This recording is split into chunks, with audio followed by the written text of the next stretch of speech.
Cheerios, my name is Cherita. I'm the most positive person you'll ever meet.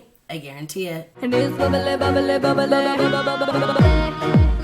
We are singing to our love. In today's video, I'm going to be going over the tumbling score sheet for Varsity. So if you guys are not familiar, Varsity has a universal score sheet that all event producers use at their competitions. And then for Worlds, USASF has a separate score sheet. But today I'm going to be breaking down the tumbling score sheet per the tumbling section.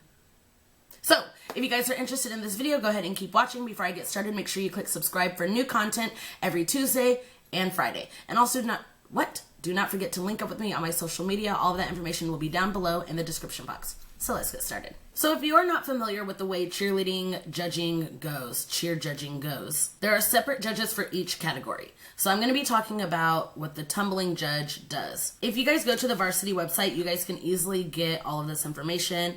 I just printed off these papers and I'm going to be breaking down how the all-star scoring system works per tumbling, because there was an issue with people at a last competition saying that they shouldn't have scored so high in the tumbling department and blah, blah, blah, blah. In the first bracket, there is the standing tumbling difficulty. As you can see, there's really no way that you can score a 0 in standing tumbling unless you just do not do standing tumbling at all in your entire routine. So it says, in order to score a 3.0 to a 3.5, which it says below, skills do not meet low range requirement. Now I know what you're thinking. What is the low range requirement? Well, if you go to this handy dandy sheet, I like to call it my cheat sheet, it tells you what skills are level appropriate. So let's go with level 2.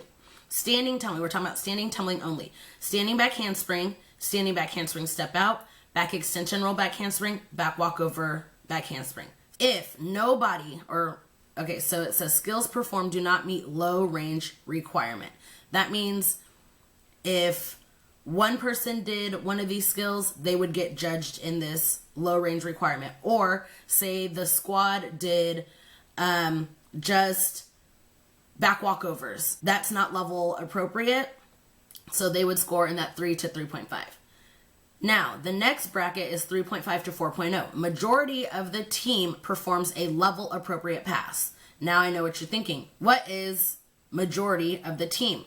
Well, right here, it shows you that depending on how many athletes, it'll tell you what majority is. So let's say we're doing 20 athletes. So 20 athletes, 10 is the majority of the team. Now, it doesn't have to be 10 separate people. One person can do like the same tumbling pass. But, for 10 people, majority of the team performs a level appropriate pass. And it doesn't say anything about being synchronized or squad or whatever. So it can literally be one person doing this same tumbling pass. And it has to be level appropriate, which is that standing back handspring step out, back extension roll back handspring, or back walkover back handspring. If at least 10 people do that, they're going to score in the 3.5 to 4.0. Now it's like, what determines is going to be a 3.5 or a 3.6 or 3.7 or 3.8, 3.9, 4.0. So if they do something like the bare minimum, like one person does 10 tumbling passes, they're probably going to score in the 3.5, because you're going to have another squad that may do 10 people doing back walkover back handsprings.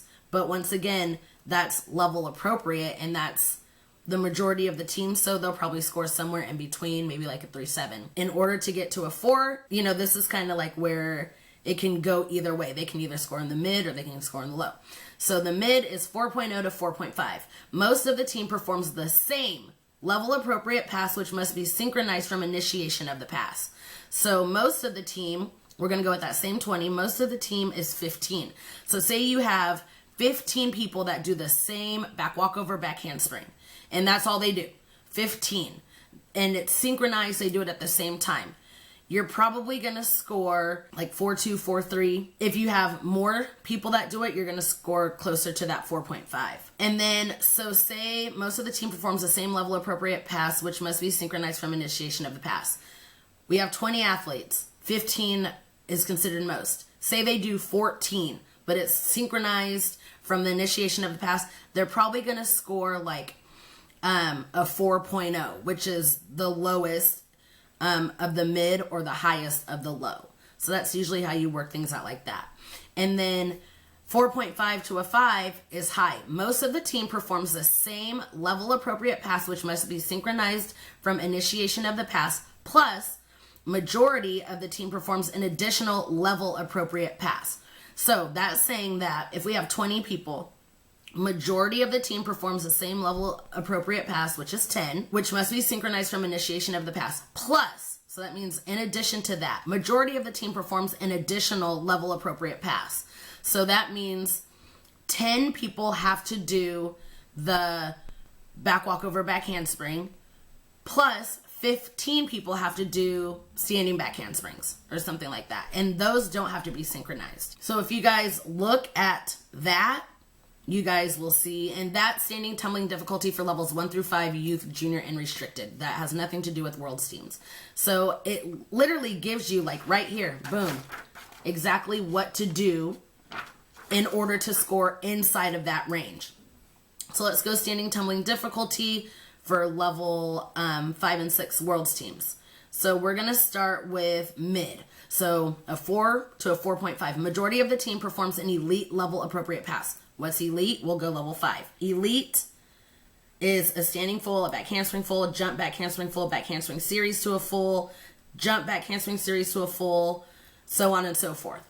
Just because you see a team that does a bunch of standing fulls and and then a back handspring series to a full, those are elite passes. So just because other teams are doing doubles doesn't mean they can't get in that range, because doubles are on here too, like jump back handspring series to double full is in the same elite level appropriate pass as jump back handspring full. And then in order to get into the high range, that 4 point. Okay, I don't know where I was. My camera shut off. So anyways, I'm just going to go to standing tumbling for worlds. To get into that 4.5 to 5, most of the team performs the same elite level appropriate pass, which must be synchronized from initiation of the pass. So say you have a team of 20, and most of the team, which is 15, most of the team performs the same elite level appropriate pass, which must be synchronized from initiation of the pass.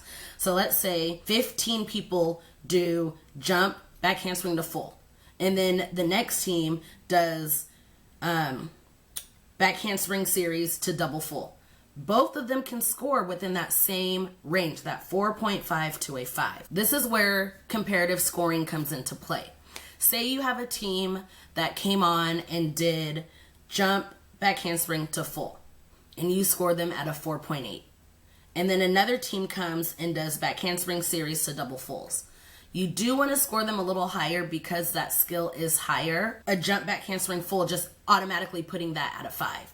It says elite level appropriate, but there are significant differences in these skills. And it doesn't tell you that if they do a jump back handspring full to only score them a 4.6 or a 4.7. It just says that they can score within that 4.5 to a 5. Now say you have a squad that does jump back handspring fulls, but only a squad of 20 that does jump back. You have a squad of 20 that does jump back handspring fulls, and then you have a squad of 20, but 15 of them do back handspring series to double fulls. You can score them the same, or if you because the squad did it instead of 15, which is the only number that you have to have. So maybe a judge might look at it as, because a squad did it, it's more difficult, even though a full is not as difficult as a double full. So there's a lot of different things that goes into this high range. So that's standing tumbling. Running tumbling is literally the exact same thing. Like running tumbling for levels 1 through 5, youth, junior, and restricted. 3.0 to 3.5 skills performed do not meet low range requirement. Low 3.5 to 4, less than a majority of the team performs a level appropriate pass. 4.0 to 4.5, mid, majority of the team performs a level appropriate pass. 4.5 to 5, high, most of the team performs a level appropriate pass. We'll go back to level 2. Level appropriate pass for level 2 for running tumbling, cartwheel back handspring, round up back handspring, round up back handspring step out, round up back handspring series, front walk over to round up back handspring series. If you have most of the team doing cartwheel back handsprings and that's it, they don't do round off back handsprings, they don't do front walkover to round off back handsprings, they can still score within that 4.5 to a 5. However, if that's all they did, most of the team did cartwheel back handsprings, they're probably not going to score a 5.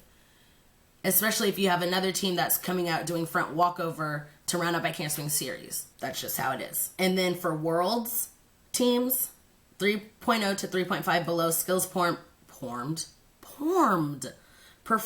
do not meet low range requirement. 3.5 to 4 low. Majority of the team performs a level appropriate pass. Now you can see this is already changed because in the non-worlds teams, majority of the team performs a level appropriate pass. That's mid. For worlds teams, that's low.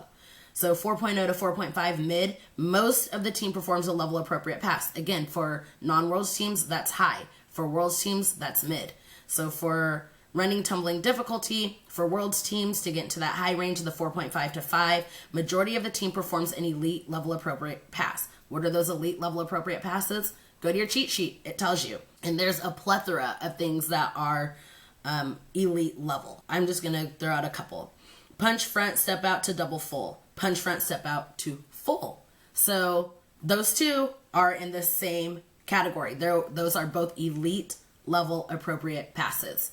So if you see one team doing a bunch of fulls and one team doing a bunch of doubles, depending on how clean they are, depending on how many of your athletes are doing it, you can't get too upset when the scores are really close because they still fall within that high category.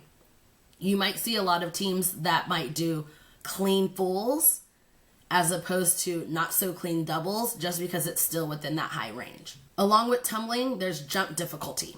Now, jumps are the same for everybody from level 1 through level 6. It doesn't matter if you're a world's team or not. And jump difficulty is the easiest, is the easiest to score a 5. There's only 4 scores that you can get within jump difficulty. A 3.5, a 4, a 4.5, or a 5. There's no in between. Jump difficulty. Skills performed do not meet a 4.0 requirement.